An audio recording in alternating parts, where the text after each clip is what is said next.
40 برس پہلے ایک عام پاکستانی کی زندگی جتنی آسان تھی آج اس سے کئی درجے مشکل ہے، بلکہ بعض نئے اقدامات سے تو بہت بڑا طبقہ موت کی جولی میں جا گرا ہے۔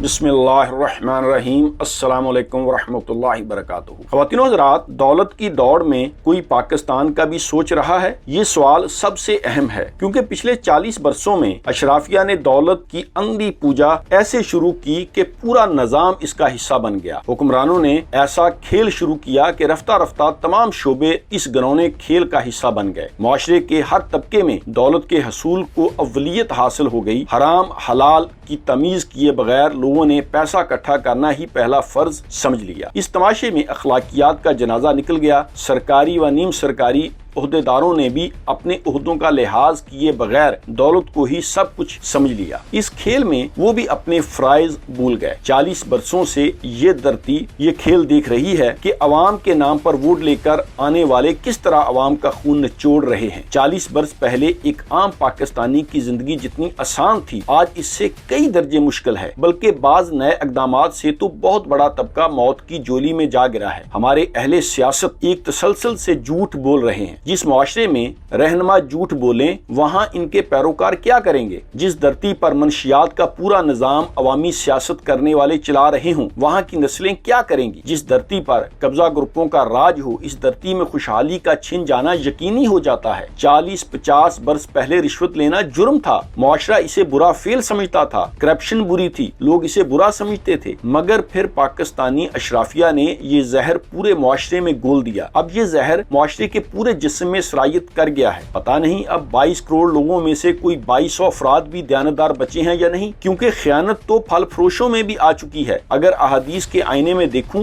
تو پتہ نہیں کتنے لوگوں کا ایمان سلامت ہے بھی کہ نہیں، کیونکہ ملاوٹ کرنے والا تو ہم میں سے نہیں، پھر دھرتی سے بے وفائی کرنے والوں کا ایمان بھی نہیں ہوتا۔ پتہ نہیں جن لوگوں نے یہ ملک بنایا تھا، جنہوں نے اس کی بنیادوں کو اپنے لہو سے سینچا تھا، وہ اپنی قبروں میں کیا سوچ رہے ہوں گے؟ پھر جن شہیدوں نے اس دھرتی کی حفاظت کے لیے جانیں دی تھیں وہ موجودہ مناظر دیکھ کر کیا سوچ رہے ہوں گے؟ ان کی روحیں پتہ نہیں اپنی دھرتی پر کتنا رو رہی ہوں گی۔ اور جو لوگ اس وقت دھرتی کے حاکم یا رکھوالے ہیں موجودہ حالات میں ان کے ضمیر پتہ نہیں ان سے کیا کیا سوالات کر رہے ہوں گے۔ مجھے اس کی بالکل خبر نہیں، مگر جو تخت بھوک افلاس اور خودکشیوں کو جنم دے رہا ہو مجھے اس پر رونا آتا ہے۔ جب لوگ مر رہے ہیں تو میں خاموشی کیسے اختیار کر سکتا ہوں؟ دل میں مدینے کی تڑپ ہو تو کوفے کا لباس کیسے پہنا جا سکتا ہے؟ جب خدا کو جواب دینا ہے تو چپ کیسے رہا جا سکتا ہے؟ کوفے والوں کا یہی تو جرم تھا کہ وہ ظلم دیکھ کر بھی خاموش رہے تھے۔ سو میں ظالمانہ نظام کے تمام ترجمانوں کی کارستانیوں پر کیسے خاموش رہ سکتا ہوں کہ میری تو زیست ہی راہ حسین رضی اللہ تعالی عنہ کے ایک مسافر کی طرح ہے۔ اگر کوئی حاکم وقت محض اقتدار کی ہوس میں اپنے عوام کی اکثریت کو غربت کی جولی میں ڈال دے تو اس پر کیسے خاموش رہا جا سکتا ہے؟ موجودہ حالات کے نوحے کی ابتدا ابھی تو صرف 40-50 برسوں سے کی ہے، کیونکہ انہی برسوں میں لوٹ مار کے زیادہ قصے سامنے آئے۔ کچھ لوگ نظام کا حصہ بن کر غربت سے خربوں تک کا سفر کرتے نظر آئے۔ ان 40-50 برسوں میں پاکستان کے نام پر قرضے لیے گئے، پھر بانٹے گئے، ہڑپ کیے گئے، اور بہت سے قرضے حاکموں نے اپنے حواریوں کے معاف کر دیے۔ بدقسمتی سے قرضے ہڑپ کرنے والوں کی جائیدادیں بیرونی دنیا میں بن گئیں، ان کی اولادیں وہاں کی شہری بن گئیں۔ اب پاکستان کی قسمت پر حیران ہوں کہ یہاں کے اشرافیہ کے بچے باہر ہیں، یہاں کے سرکاری و نیم سرکاری افسران کی دوہری شہریتیں ہیں۔ کیا مذاق ہے کہ لوٹ مار یہاں کرو اور پھر مزے باہر کرو؟ اب سوال پیدا ہوتا ہے کہ کیا یہ لوگ دھرتی کے وفادار ہیں؟ عجیب اتفاق ہے کہ جن کے نام پر قرضے لیے گئے ان پر خرچ نہ ہو سکے، ان کے بچوں پر قرض اتارنا